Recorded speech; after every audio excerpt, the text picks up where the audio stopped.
Fala pessoal, aqui novamente, quero comentar um pouquinho sobre o Giroud, né? Notícias das últimas horas aí, é que ele renovou o contrato por mais um ano com o Chelsea, então vai passar mais um ano no Azul de Londres, né? Tem final da temporada 2021, não sabe exatamente quando é que essa questão da pandemia vai terminar, mas enfim, tem mais um ano de contrato, né? E esse vídeo me deu um ótimo gancho para falar sobre ele e sobre o que eu acho desse movimento de mercado, né? Mercado que eu digo em relação às relações contratuais entre clubes e jogadores, né? Foi só uma renovação de contrato, não foi extensão de empréstimo, não foi compra nem nada, né? Mas enfim, indo direto ao ponto. Não vou falar do período da passagem dele na Liga Francesa, né, no Montpellier, porque eu não conheci ele nessa época, eu não acompanhava, então não posso falar. Me ater a falar aqui do período da passagem dele no Arsenal e na passagem dele até aqui com a camisa do Chelsea. Bom, o Giroud é um daqueles jogadores, daqueles centroavantes que não são reconhecidos e são muito criticados por conta dos baixos números de gol, né? O Giroud, óbvio que ele chega com certa expectativa quando ele chega ao Arsenal, ele chega com certa expectativa, mas assim, falando português claro, o Giroud nunca conseguiu se consolidar como um atacante de bom nível para a Premier League, nunca conseguiu, né? Não que seja um atacante para se desprezar não, né? Mas assim, o fato dele não conseguir nunca ter sido um jogador decisivo em questão de números fez com que ele tivesse perdido em questão de status, né? E, inclusive, passando por dois times que têm dificuldade de encontrar realmente essa peça de referência, né? Primeiro momento no Arsenal e depois no segundo momento com o Chelsea. Então, estabelecido isso, também não acho que necessariamente seja um jogador a se desprezar, né? É aquele negócio, né? O futebol é um esporte muito complexo para você desprezar um jogador porque ele simplesmente não consegue cumprir um dos atributos, né? Não tem exatamente o melhor dos atributos, por mais que seja o principal que a função dele exerce, né? Você pode encontrar outros predicados desse jogador para você conseguir ajeitar ele num conjunto que funcione meramente. E talvez o maior exemplo disso seja a seleção francesa da Copa de 2018, né? Vale lembrar que o Giroud foi titular da Copa do Mundo. Né? Como é que se explica isso? Um jogador que não faz gol, mas é titular de Copa do Mundo. Óbvio que tem outras questões envolvidas, né? O Benzema com problema de relacionamento, o Lacazette também parece ter alguma questão com o Deschamps, que também foi um jogador que talvez já tenha mostrado um auge bem melhor que o Giroud já mostrou, mas é fato que ele foi titular de uma seleção campeã do mundo. E foi um dos exemplos, né? É um dos exemplos que ilustra muito essa função do atacante que não faz gol, mas consegue contribuir muito para fazer os seus companheiros não necessariamente renderem, mas conseguirem encontrar espaços no campo para agredir o adversário. Então, se a gente fala dos predicados do Giroud, na minha opinião, o que mais se destaca é a movimentação, a inteligência não de forma ativa, para se projetar no espaço e receber uma bola para finalizar, mas uma questão muito mais passiva, de abrir espaço para os companheiros. Então, se a gente pensa no 4-2-3 na seleção francesa, você tem ele abrindo espaço para a diagonal do Mbappé da direita para dentro, você tem também abrindo espaço para as chegadas do Griezmann, que jogava quase como um segundo.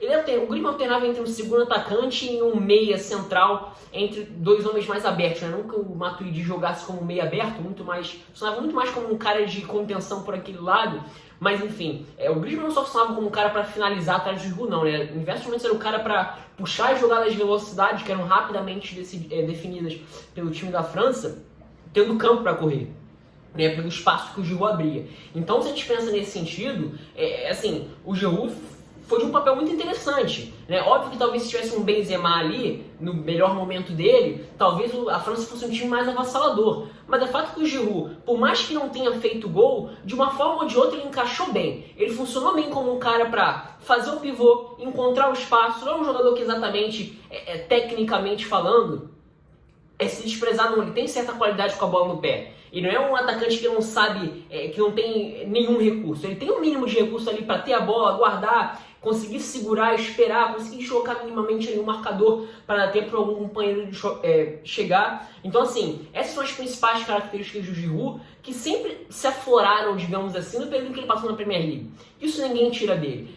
E tem alguns lances do Arsenal do Wenger, em gols de contra-ataque, em que ele participa. O toque de bola, o entendimento dele como coletivo é bem interessante. Ele é um jogador fominha, ele sabe exatamente fazer uma tabela para deixar um companheiro com espaço suficiente para finalizar, não só com passe, mas como também no deslocamento no campo mesmo. E isso ele mostrou em vários momentos, tanto no Chelsea como no Arsenal. Então, resumindo, ele é um jogador, é um centroavante que tem baixos números de gol, mas consegue ter outros predicados.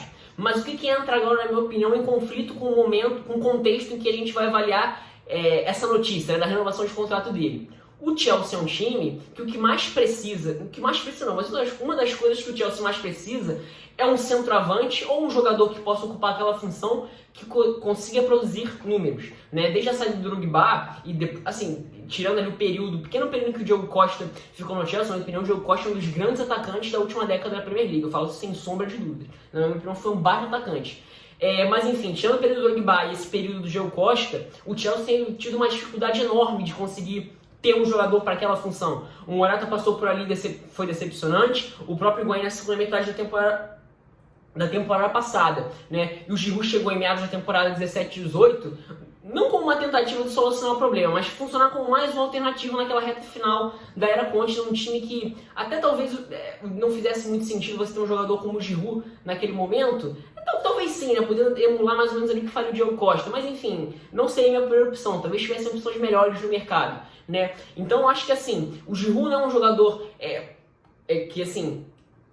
que de todo se joga fora, mas talvez o Chelsea não seja exatamente o ambiente ou o contexto em que você deve inserir um jogador como ele, né? Porque assim, existem outros melhores nomes. O que o Chelsea almeja, acho que o Giroud é um pouco de menos, né? Se a gente pensa, por exemplo, na seleção francesa, a gente está falando de Mbappé, de Griezmann, jogadores com alta possibilidade de decisão, o próprio Pogba jogando um pouco mais recuado, mas enfim, também é um jogador com alta capacidade de decisão, se a gente pensa do qualidade técnica mesmo. Então era outro contexto, né? E até porque as competições de seleções, se a gente pensa em nível técnico e coletivo, elas geralmente são de nível abaixo das competições esportivas.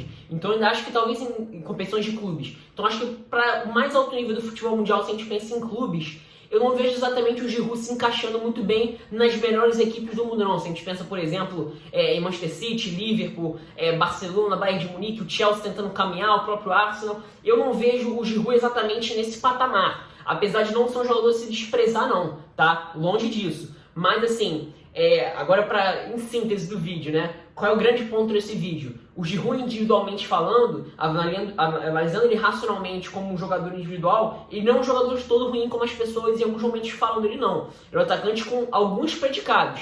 Apesar de ter um ponto negativo, um pouco incômodo demais, digamos assim, que de fato em vários momentos atrapalha. Faz falta, afinal de contas, a principal função de um centroavante é fazer gols. Mas não é um jogador que de todo se joga fora, não. Agora, pro momento do Chelsea e pelo que vive o Chelsea, né, nas últimas temporadas, sem conseguir ter um centroavante que de fato vá se manter seguro, acho que o movimento não tem muito sentido. É óbvio que você tem o Tammy Abraham, ainda muito jovem, amadurecendo, mas se a gente pensa na renovação de contrato por mais um ano, é mais um ano que o Giroud vai permanecer no elenco. Vai fazer o quê?